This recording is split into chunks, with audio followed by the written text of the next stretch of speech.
le gouvernement de Guy Mollet et particulièrement le ministre résident Lacoste ont utilisé cette affaire pour des raisons politiques. Et d'ailleurs, lorsque nous nous sommes rendus avec mes confrères Lenné et John Nordman, qui nous avaient rejoints après le procès pour tenter d'éviter l'exécution d'Yveton, lorsque nous nous sommes rendus chez le président de la République, qui était à l'époque M. René Coty, nous avons parfaitement compris qu'il s'agissait d'une affaire politique.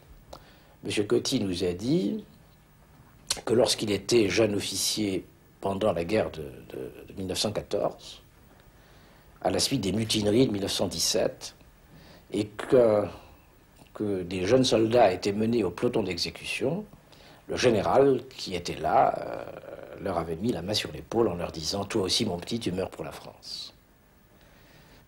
Donc il croyait à la valeur de l'exemple, de cet exemple-là. Tout à fait. Non, moi je l'ai pris comme une décision politique. De crimes de guerre, sans le moindre doute, il y en a eu des deux côtés.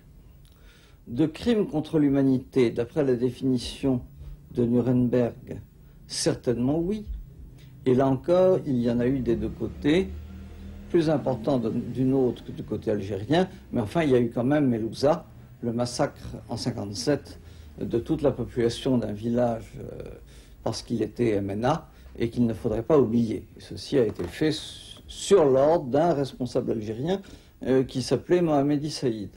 De génocide, en aucune façon. Et c'est un mot qu'il ne faut pas galvauder. Les massacres perpétrés en Algérie, à Melouza, Beni Ilman, Kasbah, ont soulevé d'indignation le monde civilisé.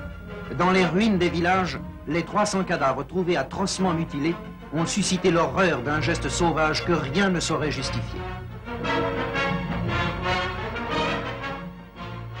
Lorsque la Hélène passait, ces messieurs, le peuple, les populations, naturellement poussées par les messalistes, s'arrangeaient de façon à massacrer 12 ou 3 soldats. Un soldat demande à boire, on le tue. Il demande un bout de galette, on le tue. Hein? Il demande un logis, on se reposer pendant une demi-heure, pendant une heure, une matinée, on le tue. Voilà. Voilà comment. Voilà l'origine de Melouza. Mais vous aviez une responsabilité dans le secteur. Je ne suis pas là. C'était moi le chef de la Wilaya 3 à l'époque. C'était moi le chef de la Wilaya 3.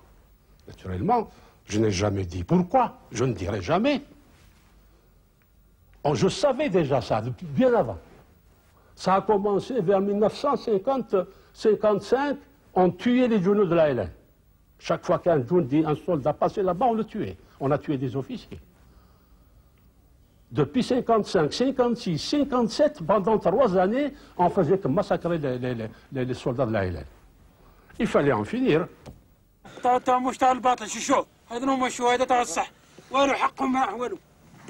اجبد شوف شوف هذا النار سن الله شوف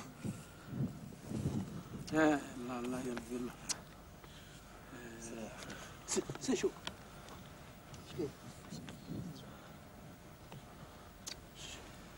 حضره اقلب احمد قول له يصورهم قول له لا يصور هسه جابوهم قالوا لهم عليكم الامان وما سيدي رسول الله امان الامان نتاع النبي ومحمد وجابوهم الهون هما يستخير يقراوا عليهم قال خطبه نهار دم عمروا بهم الجوامع وعمروا بهم الديار وعمروا بهم القات لبسوا البرانس الجنود ولبسوا القناطر ولبسوا كلش نهار عاد هو وقت عاد الثلاثه ولا الرابعه هما يخرجوا بالخمسه ويذبحوا. ها نهار يخرجوا بالخمسه ويذبحوا ما عجلوش. ولاو يعني ما قصبوش الذبيحه. ما قصبوش الذبيحه، الشعب بزاف ولاو يطيروا عنهم. يطيروا عنهم. الرافال. الرافال يدي هكذا اللي مكتفين واللي مذبوحين واللي متورقين وعلى بعضهم. ولا زوجه وش شوف هذو اللي ذبحوهم هذول قليل ما كي ذبحوهم وش وساو؟ ما وساو والو. ماتوا هكذا. كان فيها انا راس راجلها وقبروها وين راه ميت. عام ونهار مديته فرنسا، عام ونهار داتو على زوج سلاح جندي، داسهم عطيتهم له وداسهم للجنود، يمشي جندي شاو لبس ومن الاخر ولاو حابسوه.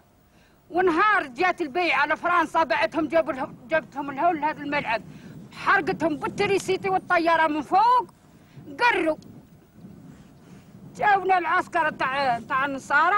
معلي هنا راجلي قيجبدها تزوج واحده منا داروها له هنا، واحده منا قال لي خزري فيه. هذا بكري تقول لي ما ناش فلا قال لك صحيته ولا قال السلاح اللي جبدتوه. والله قال لي ما تلاي يخش عليك. وداوه عام ونهار حكموا حبس، نهار جا الحكايه كاع 5 ايام. كي جا هون كي جا راجلك راح الحبس وجا. ايه راح الحبس وجا. ايه كي جا لهون لا مات لا قتلوه. علاش قتلوه؟ جا من الحبس 5 ايام، نهار الخامس مات. همتوا هنا همتوا هنا همتوا لهي همتوا لهي. هذا الديار كل معمر وكل توس. هذاك الجامع راه وين معمر. يلون بري بور ان مور لوي. ايوا ونط كي درت؟ ايوا الصباح قعدت جبت معايا واحد اخر هزو على ظهري. Le lendemain, il a pris un autre blessé avec lui et il l'a sorti. Il y a combien de survivants? شحال زلكوا شحال كاين سلكوا من هذيك سلكوا فيها حوالي 15، لا زالت فيها حوالي 15 ماتت. Il y en a à peu près une quinzaine, mais il y en a qui sont morts depuis. Hein.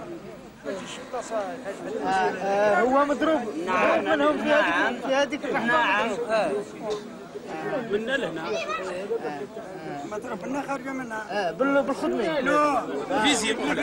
Avec le fusil, on lui a tiré dessus avec le fusil. كانوا دول العرب عندهم خبر في كوم صارت ال 28 ماي كيما صارت القضيه من الموت. ومن بعد ما بحثوا القوالوا. ماشي كان الصحه ماليش سي نحكم ضربه فعلا. لا ما احنا رانا نديروا ايميسيون كل التلفزيون.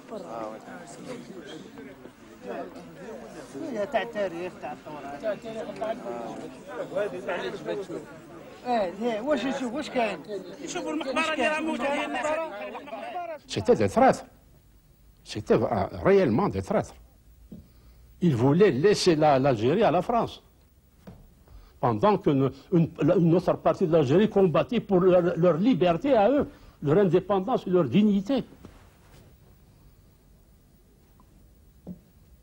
C'était un devoir sacré à tout Algérien de faire la guerre aux traîtres, de lutter contre les traîtres. L'ennemi numéro 1, c'était le traître. Ce n'était pas le soldat français venu après. C'était le traître le numéro 1 qu'il fallait abattre. Il fallait d'abord que le sang du traître coule. Ah oui, le traître, c'est l'ennemi. C'est l'ennemi. Je vous dis, le traître, c'est pire que le soldat français. Pour nous, c'était une histoire vécue sur le mode dramatique parce que c'est le combat des Atrides. C'est la majorité des gens avec lesquels nous étions en lutte et beaucoup d'entre nous, par exemple moi personnellement, j'étais tout le temps hostile à ces luttes, disons surtout à partir des années 57, là où elles ont été le plus violentes.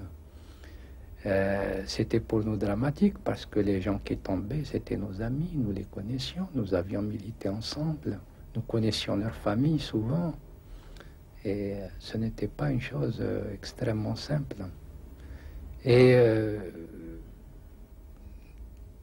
je pense que les gens de la direction, pas ici en France, mais ailleurs, les vivaient d'une toute autre manière parce que ils n'avaient pas toujours connu ce monde, ils ne l'avaient pas fréquenté de la même manière que nous c'était nos camarades en 1954.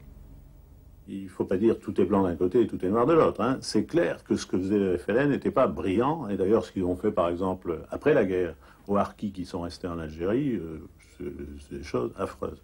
Mais, je veux dire, on ne se sentait pas responsable, nous, de ce que faisait le FLN. On se sentait plutôt responsable et proche de l'armée française, de ce qu'elle faisait. Donc, ça nous posait un problème moral qui était un problème considérable.